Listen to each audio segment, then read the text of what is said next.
तो आपको लगता होगा चैट जीपीटी इलेक्ट्रिसिटी पे चलता है, पर वो पानी के बिना नहीं चल सकता, क्योंकि जब भी मैं इससे कोई भी सवाल पूछता हूँ उसे प्यास लग जाती है। ये वो पानी है जो एक दिन में आप पीते हो, और ये वो पानी है जो एक दिन में चैट जीपीटी को चलाने के लिए लगता है। चैट जीपीटी के मालिक सैम ऑल्टमैन ने अभी कुछ दिन पहले एक स्टेटमेंट दिया था जो पूरी दुनिया में वायरल हो गया था। उन्होंने कहा कि एक एवरेज चैट जीपीटी क्वेरी, यानी कि जब भी आप चैट जीपीटी से कोई भी सवाल पूछते हो तो 1 टीस्पून का 15वें हिस्से जितना पानी लगता है। और ये पूरी सच्चाई नहीं है, क्योंकि इस स्टेटमेंट के ऊपर भी एक छोटा सा स्टार लगा है।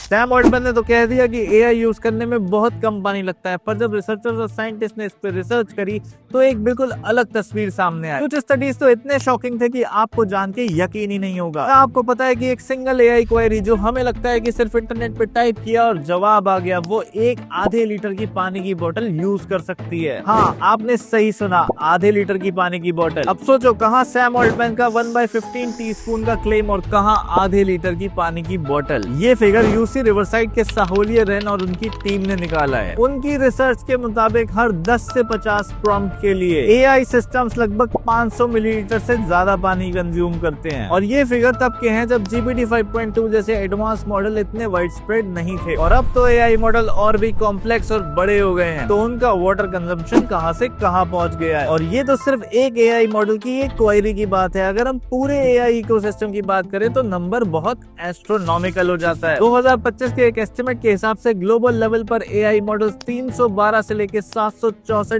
बिलियन लीटर्स पानी कंज्यूम कर रहे हैं। बिलियन लीटर्स, ये पानी इतना है कि आप इमेजिन भी नहीं कर सकते, क्योंकि ये एक छोटे से देश के साल भर की पानी की जरूरत से ज्यादा हो सकता है। और ये नंबर हर साल बढ़ते जा रहे हैं, क्योंकि एआई का यूज हर साल अलग अलग सेक्टर्स में बहुत तेजी से बढ़ रहा है। माइक्रोसॉफ्ट और गूगल इस रेस में बिल्कुल भी पीछे नहीं है। माइक्रोसॉफ्ट ने तो प्रिडिक्ट किया है कि उनका वाटर यूजेज 2030 में 2020 के मुकाबले 150% से बढ़ जाएगा, यानी कि लगभग 18 बिलियन लीटर पानी तो सिर्फ माइक्रोसॉफ्ट यूज करेगा। और गूगल ने 2023 में अपने डेटा सेंटर्स में 19 बिलियन लीटर पानी ऑलरेडी कंज्यूम किया था। और असली सवाल है कि क्यों, आखिर एआई को पानी चाहिए ही क्यों? एआई तो एक सॉफ्टवेयर है, एक कोड है, वो पानी कैसे पी सकता है? दोस्तों, एआई डायरेक्टली पानी नहीं पीता जैसे हम इंसान पीते हैं, लेकिन एआई को चलाने के लिए जो मैसिव कंप्यूटर सिस्टम्स लगते हैं, जिन्हें हम डेटा सेंटर्स कहते हैं, उन्हें पानी की बहुत जरूरत होती है। और इसकी सबसे बड़ी वजह है गर्मी। इमेजिन करो एक बहुत बड़ा कमरा जिसमें हजारों नहीं लाखों कंप्यूटर्स एक साथ रखे हैं। ये कंप्यूटर यानी सर्वर जब एआई मॉडल को ट्रेन करते हैं या फिर आपकी क्वेरी को प्रोसेस करते हैं, तो वो बहुत ज्यादा इलेक्ट्रिकल एक्टिविटी करते हैं। और ये इलेक्ट्रिकल एक्टिविटी हीट जनरेट करती है। जैसे आपका फोन या लैपटॉप गर्म हो जाता है जब आप उसे बहुत देर तक किसी हैवी टास्क में यूज करते हो, वैसे ये बहुत बड़े बड़े सर्वर्स भी बहुत ज्यादा गर्म हो जाते हैं। और एआई के लिए तो ये सर्वर्स 24/7 फुल स्पीड पे चल रहे होते हैं। स्पेशली जीपीयूज यानी ग्राफिकल प्रोसेसिंग यूनिट्स एआई की बैकबोन है, जैसे एनवीडिया H100 और B200। ये इतनी हैवी हीट जनरेट करते हैं कि अगर इनको टाइम पे कूल ना किया जाए तो ये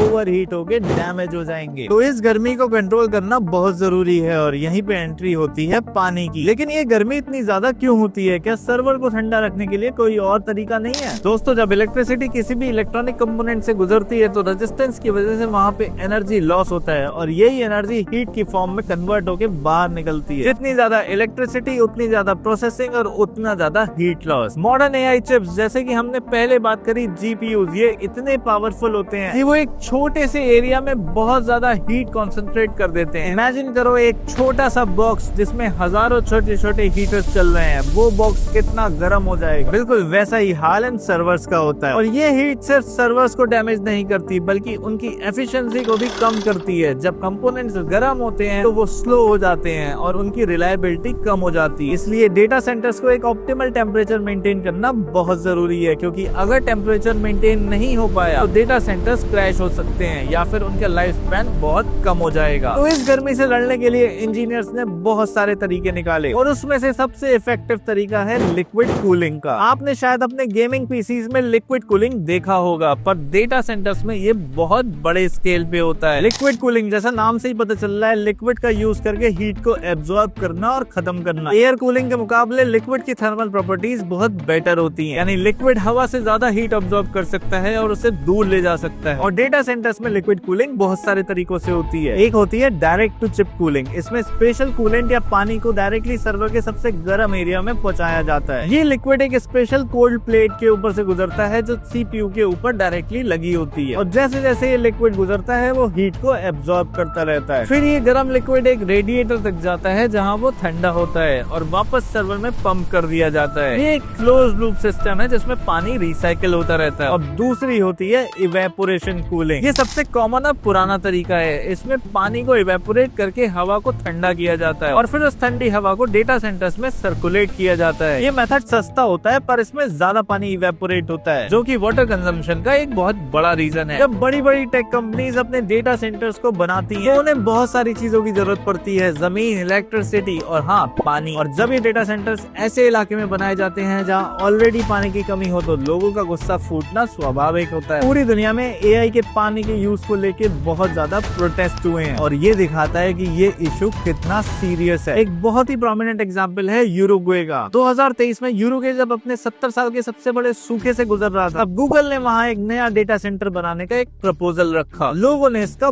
बहुत विरोध किया। उनका कहना था कि जब ऑलरेडी पानी की कमी है तो आप यहाँ पे आके पानी खर्च कैसे कर सकते हो। ये प्रोटेस्ट इतने बड़े थे कि पूरी इंटरनेशनल मीडिया ने इसे कवर किया, क्योंकि लोगों को लगा कि उनकी बेसिक जरूरत से ज्यादा एआई को वैल्यू दी जा रही है। सिर्फ उरुग्वे नहीं, चिली में भी गूगल के डेटा सेंटर्स की वजह से बहुत विवाद हो गया था। सैंटियागो के इलाके के आसपास बहुत ज्यादा पानी की कमी है और वहाँ के रेसिडेंट्स ने गूगल के ऑपरेशन पे सवाल उठाए। यूरोप में भी नीदरलैंड्स और स्पेन जैसी कंट्रीज में बहुत ज्यादा पानी की स्केर्सिटी है और वहाँ की कम्युनिटीज ने भी डेटा सेंटर के एक्सपेंशन की वजह से बहुत ज्यादा प्रोटेस्ट करे हैं। ये प्रोटेस्ट सिर्फ पानी के यूज तक सीमित नहीं है, लोग डेटा सेंटर से निकलने वाली हीट और एनवायरमेंट इश्यूज के लिए भी बहुत ज्यादा चिंतित है। और उनकी चिंता बहुत जायज है, क्योंकि एआई का इम्पैक्ट सिर्फ डिजिटल दुनिया पे नहीं हो रहा, हमारी एनवायरमेंट और हमारे इकोसिस्टम पे भी हो रहा है। और जब प्रोटेस्ट हुए तो इन टेक कंपनीज ने उनके लिए क्या किया। गूगल, मेटा और माइक्रोसॉफ्ट के हिसाब से वो लोग इसको बहुत ज्यादा सीरियसली ले रहे हैं। उनके हिसाब से बहुत बड़े बड़े इनिशिएटिव चल रहे हैं। वो कह रहे हैं कि हमारा गोल सिर्फ पानी बचाना नहीं है, हम तो वाटर पॉजिटिव बनेंगे। अब ये नया चक्कर आ गया है वाटर पॉजिटिव। ये क्या होता है? इसका मतलब है कि वो जितना पानी यूज कर रहे हैं उससे ज्यादा पानी बचाएंगे। माइक्रोसॉफ्ट ने 2030 तक वाटर पॉजिटिव बनने का टारगेट रखा है। उन्होंने रिसेंटली एक नया डेटा सेंटर का डिजाइन अनाउंस किया है जो बिना वाटर के कूलिंग करता है। ये design high efficiency air cooling और क्लोज लूप सिस्टम का यूज करते हैं, जिसमें पानी इवेपोरेट नहीं होता। उनका एक फेमस प्रोजेक्ट है प्रोजेक्ट नेटिक, जिसमें उन्होंने अंडर वाटर डेटा सेंटर्स बनाए हैं, पर वो तो अब बंद हो गया। और उससे जो लेसन उन्होंने सीखे वो अब इसको लैंड बेस्ड डेटा सेंटर्स में डिजाइन कर रहे हैं। गूगल भी इस रेस में है। उनका वाटर स्टीवर्डशिप प्रोजेक्ट पोर्टफोलियो 112 से ज्यादा प्रोजेक्ट्स को सपोर्ट करता है। गूगल सिटीज के साथ पार्टनरशिप कर रहा है ताकि एआई और सेंसर्स को यूज करके म्युनिसिपल वाटर की लीकेज को डिटेक्ट किया जा सके। इससे बहुत सारा पानी वेस्ट होने से बच सकता है और गूगल इसे अपने वाटर पॉजिटिव गोल में काउंट करता है। मेटा ने भी 2030 तक वाटर पॉजिटिव होने का प्लेज लिया है। उनका नया $1 बिलियन वाला डेटा सेंटर बीएवर डैम में ड्राई कूलिंग टेक्नोलॉजी को यूज करता है, जिसमें कूलिंग के लिए बिल्कुल भी पानी की जरूरत नहीं होगी। मेटा एआई का भी यूज कर रहा है ताकि और भी ज्यादा एफिशिएंटली पानी को कंट्रोल करके यूज किया जा सके। लेकिन क्या ये एफर्ट्स काफी हैं? क्या हम सच में एआई को वाटर एफिशिएंट बना सकते हैं? एक बहुत प्रॉमिसिंग आइडिया है अल्टरनेटिव कूलेंट्स को यूज करने का। पानी की बजाय ऐसे लिक्विड डेवलप किए जा रहे हैं जो ज्यादा एफिशिएंट हैं और इवेपोरेट भी नहीं होते हैं। कुछ रिसर्चेज में सी वाटर का भी यूज एक्सप्लोर किया जा रहा है, जहाँ डेटा सेंटर्स को समुद्र के पास बनाया जाता है और समुद्र के पानी को यूज किया जाता है। ऑफ कोर्स इसमें एनवायरमेंटल कंसर्न्स होते हैं, पर प्रॉपर ट्रीटमेंट के साथ ये एक अच्छा ऑप्शन हो सकता है। ड्राई कूलिंग टेक्नोलॉजीज भी बहुत इंपॉर्टेंट है। इसमें रेडिएटर्स का यूज होता है, जैसे कि आपकी गाड़ी में होता है, जो हवा से हीट को डिसिपेट करते हैं। ये सिस्टम पानी तो यूज नहीं करते, पर इनकी एफिशिएंसी ज्यादा गर्मी में कम हो जाती है। लेकिन नए डिजाइन और मटेरियल्स के साथ ड्राई कूलिंग सिस्टम्स और भी एफिशिएंट बनाए जा रहे हैं और मेटा जैसी कंपनीज इनका यूज कर रही हैं। और एक और फ्यूचरिस्टिक आइडिया है स्पेस डेटा सेंटर्स का। हाँ, आपने सही सुना, स्पेस में डेटा सेंटर। कुछ रिसर्चेस कह रही हैं कि अगर हम डेटा सेंटर को स्पेस में भेज दें तो वहाँ नेचुरल वैक्यूम और एक्सट्रीम कोल्ड की वजह से कूलिंग की जरूरत बहुत कम पड़ेगी और पानी का यूज तो बिल्कुल ही जीरो हो जाएगा। ये अभी तो साइंस फिक्शन फिक्शन जैसा लगता है, पर हो सकता है ये कभी सच हो जाए। एक और इनोवेशन है एआई को यूज करके एआई को कूल करने का। टेक कंपनीज अब एआई एल्गोरिथम का यूज कर रही हैं ताकि वो पता लगा सके कि कहाँ पे सबसे ज्यादा पानी की जरूरत है और कहाँ पे नहीं, क्योंकि एआई प्रेडिक्ट कर सकता है कि कौन से एरिया में कब कितनी कूलिंग की जरूरत पड़ेगी, जिससे एनर्जी और पानी दोनों की एफिशिएंसी इंप्रूव हो सकती है। क्योंकि ये एक सेल्फ इंप्रूविंग सिस्टम होगा जहाँ एआई अपने आप को ही इंप्रूव करता रहेगा। एआई का फ्यूचर बहुत ब्राइट है, इसमें कोई शक नहीं है। ये हमारी जिंदगी को बहुत बेटर बना सकता है, लेकिन इसके लिए हमें कीमत चुकानी पड़ सकती है, और वो कीमत है हमारा नेचुरल रिसोर्स। अगर हमने अभी ध्यान नहीं दिया तो चीजें बहुत बिगड़ सकती हैं, क्योंकि एआई और पानी का हिस्सा एक कांस्टेंट बैलेंसिंग